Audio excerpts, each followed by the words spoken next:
नमस्कार दोस्तों। मैं सनी पार्चा पेश हूँ आप लोगों के सामने अपनी एक और लघु कथा लेकर। उम्मीद करता हूँ आपको अच्छी लगेगी, तो पेश करता हूँ। आज रविवार है। रविवार वो दिन जिस तक पहुंचने के लिए जीवन के कुरुक्षेत्र की कर्म भूमि पर 6 दिन की महाभारत लड़नी पड़ती है। तब कहीं जाकर एक दिन भर का इंद्रप्रस्थ का राजपाट प्राप्त होता है। उसमें भी आ जाते हैं कई हिस्सेदार, कुछ मित्र, रिश्तेदार, कुछ अनचाही मुलाकातें, कुछ बेमन के काम। जुगल बाबू घर के दालान में सबसे नाराज बैठे बीड़ी फूंक रहे हैं।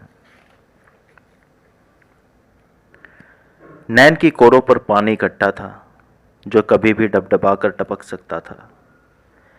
कितनी मुश्किल से मिलता है ये एक रविवार, जिस दिन वो सब कुछ कर लेना चाहते हैं जिसे करने की फुर्सत उन्हें बाकी 6 दिन नहीं देते।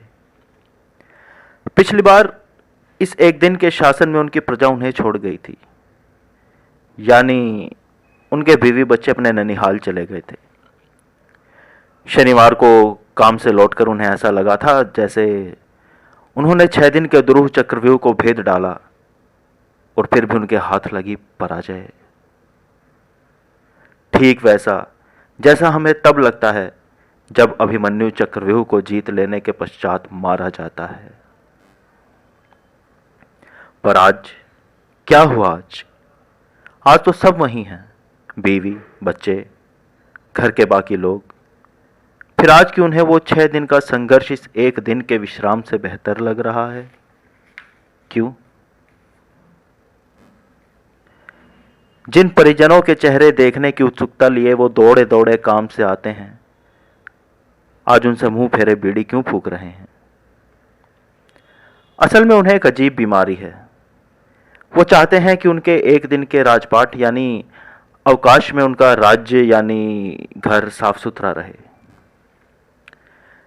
जिनके जीवन में बहुत बिखराव होता है, वो घर का बिखराव बर्दाश्त नहीं कर सकते। हफ्ते के 6 दिन दफ्तर की मैली दीवारें और बिखरे कागजात देखकर वो बहुत थक जाते हैं।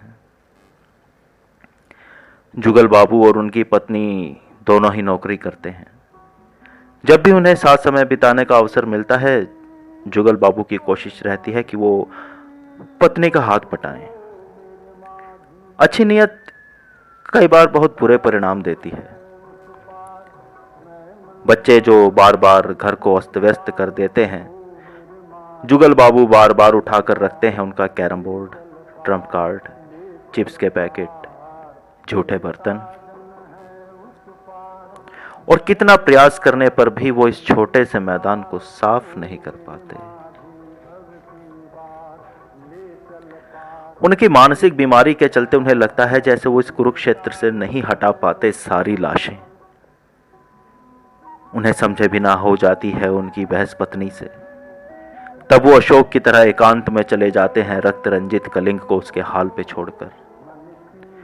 पत्नी झड़क कर उन्हें कहती है, तुम ये सब मुझे दिखाने के लिए क्यों करते हो? इतने चिड़चिड़े हो जाते हो तो क्यों करते हो घर का काम?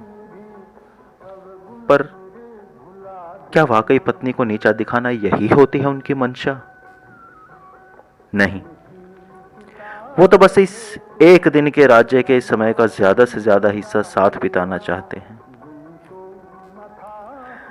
लेकिन जब यह एक दिन सबसे प्रियजनों के साथ टकराव का कारण बन जाता है, तब जी करता है कि ताला तोड़कर जबरन घुस जाएं निर्दयी दफ्तर में, मैली दीवारों से कहें कि तुम बिना सजाए भी बेहतर हो घर की तस्वीरों से सजी दीवारों से, और युद्ध भूमि की तरह लाशों से भरा कागजों और फाइलों का बिखराव कहीं अच्छा है घर को संवारने के बार बार किए जाने वाले असफल प्रयासों से,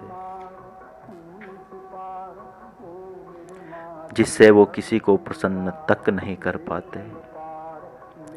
कलह भरा वो रविवार उन्हें आभास दिलाता है कि वो विरक्त अशोक शायद युद्धरत अभिमन्यु से कहीं ज्यादा बेहतर है। 6 दिन का युद्ध जीवन से लड़ने के बाद उन्हें मिलती है 2 में से केवल एक उभाती। रविवार परिवार के साथ के बिना गुजरा तो युद्ध जीतकर मारा जाने वाला अभिमन्यु, और 6 दिन के तुमुल संघर्ष के बाद यदि कलह प्राप्त हुआ तो युद्ध जीत लेने के पश्चात वाला विरक्त अशोक, जिसका विजय से ही मोह भंग हो गया है। एक और है अपनों को खुश रखने की नीयत, और दूसरी ओर उनके अपनों के विचार कि वो ये सब करते हैं मात्र दिखावे के लिए। वो गुस्से में सुलगती बीड़ी फेंक देते हैं। बहुत देर से रुका आंसू टपक पड़ता है और उन्हें याद आता है महाभारत का युयुत्सु, जिसने युद्ध जीतने के बाद आत्महत्या कर ली थी।